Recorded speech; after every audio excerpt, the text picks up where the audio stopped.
The story is of travelers making a pilgrimage to Canterbury to the shrine of Thomas à Becket.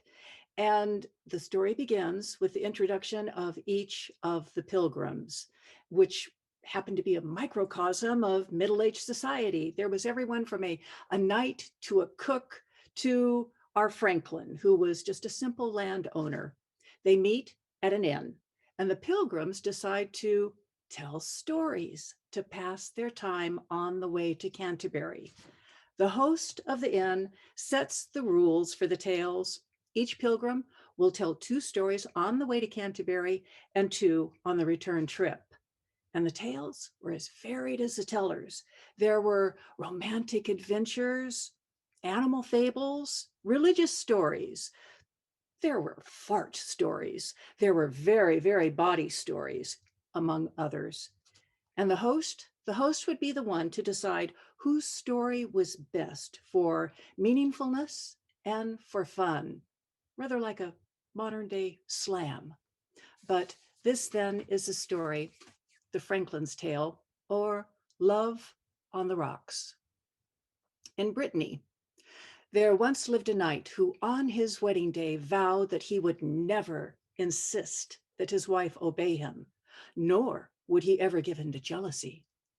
And she, for her part, swore that she would always be a true and faithful wife. And so they lived in perfect happiness for nearly a year. And then the time came for the Knight of Veragus to go to the wars overseas. His wife, Dorigen, cried herself to sleep every night, and she spent all of her days just longing for her husband's safe return. Her friends tried to cheer her and help pass the time, but there was one worry that continued to haunt her. The castle in which she lived was on the sea, overlooking the ocean's edge. Every day, she would walk the ramparts and gaze down at those jagged black rocks that line the shore. I wish these hateful rocks would sink to hell. What if my husband should be wrecked and drowned, as so many other poor wretches have drowned in this very spot before? Time passed slowly for Dorigen. But one spring day, her friends came and took her away to a nearby garden where a picnic had been laid. Oh, it was the freshest, softest time of year. And after they had eaten, the young people sang and danced gaily on the grass, all except for Dorigen, who sat miserably apart, pining for her husband. Now, among the young men dancing on the lawn was a young squire named Aurelius, who had been secretly in love for Dorigen for almost 2 years. Now that Averagus the knight was away, Aurelius saw his chance. He went to Dorigen and knelt before her. "Oh, my lady, is there no hope? Is there no hope at all? I have loved you for so long, and I have suffered so much. I must implore you to please take pity on me." Dorigen could scarcely believe her ears. "Aurelius, is this your will? Surely you know I would never be unfaithful to my husband." But when she saw the stricken look on that young squire's face, she couldn't help but laugh. And then she teasingly added, "But I'll tell you what, Aurelius, if you can take those awful rocks from round the shore, I will be yours my life long, I promise." "But my lady, that is impossible.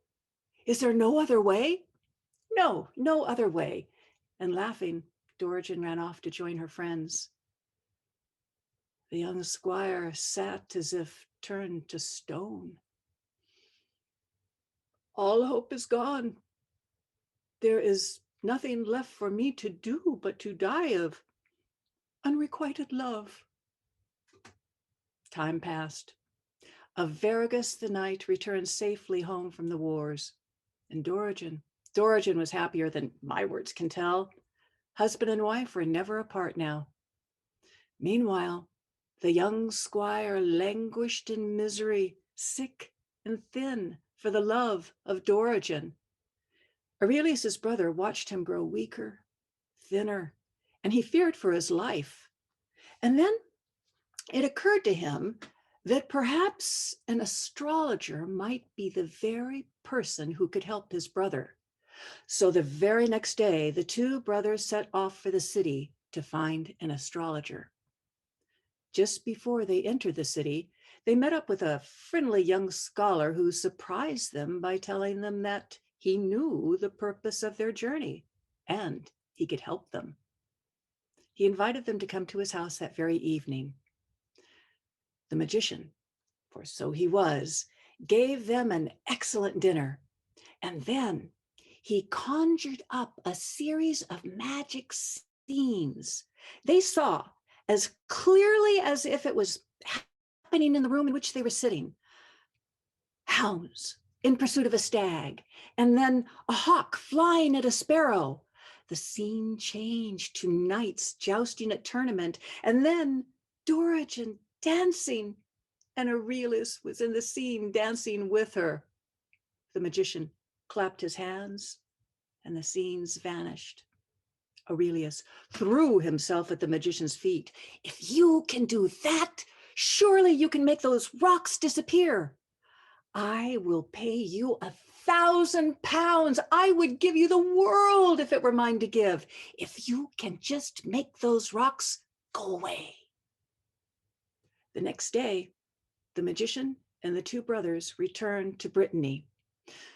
The magician studied hard to work out how he could achieve the illusion, taking into account the time of year, the state of the tides, the position of the moon and the stars. He calculated how to make it seem as if the waters had risen and washed the rocks away by magic.